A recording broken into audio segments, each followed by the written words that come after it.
उधर पंजशीर में तालिबान और रेजिस्टेंस फोर्स के बीच युद्ध चल रहा है।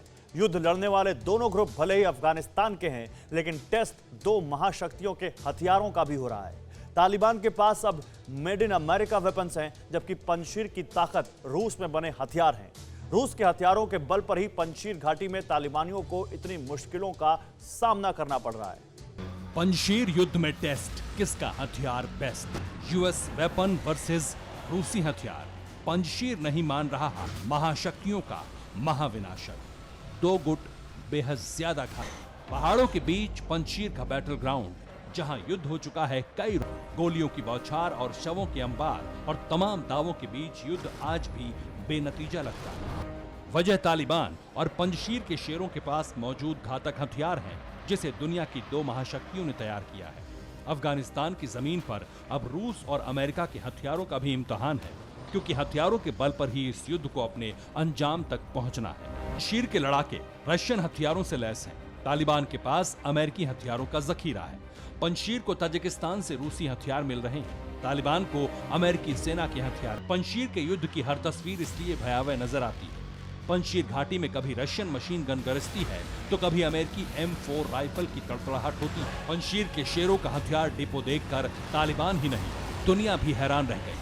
अफगानिस्तान का एक प्रांत जिसके हौसले की मिसाल दी जाती है, उसके पास इतनी अकूत बारूदी ताकत होगी, ये किसी ने सोचा भी नहीं था। बैलिस्टिक मिसाइल्स तक पंजशीर की घाटी में मौजूद है।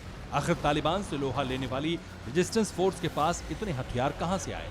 किसने पंजशीर को बारूद से लैस किया, और कौन अभी भी पंजशीर के लड़ाकों को टिके रहने की हिम्मत दे रहा है? जवाब है रूस। पंजशीर के पहाड़ों पर तैनात heavy machine gun, rocket launchers और दूर तक निशाना साधने वाली तमाम गन मेड इन रशिया। जबकि अफगानिस्तान छोड़ने के बाद अमेरिका के तमाम हथियार तालिबान के कब्जे में।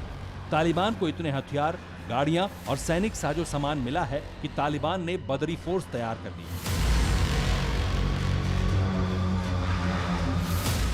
जबकि दूसरी तरफ पंजशीर में कई बरसों से रशियन हथियारों का बड़ा जखीरा मौजूद है। रूस पंजशीर की डायरेक्ट मदद कभी नहीं करता, बल्कि रशियन हथियार यहां ताजिकिस्तान के रास्ते पहुंचते हैं।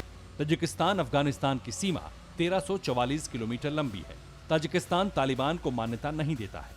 पंजशीर में ताजिक मूल के लोगों की तादाद बहुत ज्यादा है। ताजिकिस्तान ने 15 अगस्त से पहले अफगानिस्तान के सैनिकों को भी शरण दी थी, और अब पंजशीर के लोगों को भी ताजिकिस्तान से पूरी मदद मिल रही है। ताजिकिस्तान में कुछ दिन पहले ही रूस के हथियार और बख्तरबंद गाड़ियों का काफिला भेजा गया था। एक्सपर्ट्स के मुताबिक ताजिकिस्तान जब तक पंजशीर के साथ है, रेजिस्टेंस फोर्स को बारूद और हथियारों की कमी नहीं होगी। फिलहाल अमेरिकी हथियारों और रशियन हथियारों के बीच जंग को दुनिया देख रही है। कहा जा रहा है कि पंजशीर में पाकिस्तान की मदद से तालिबान भले ही हावी हो गया, लेकिन रशियन हथियारों के बल पर रेजिस्टेंस फोर्स के लड़ाके दोबारा पंजशीर को वापस लाने का दावा कर रहे हैं। अमेरिका और रूस दोनों दुनिया के बहुत बड़े हथियार सप्लायर हैं। इस युद्ध में अगर पंजशीर के लड़ाके तालिबान को खदेड़ने में कामयाब होते हैं, जीत हासिल करते हैं, तो निश्चित तौर पर रशियन हथियारों की भी पूरी दुनिया में तारीफ होगी।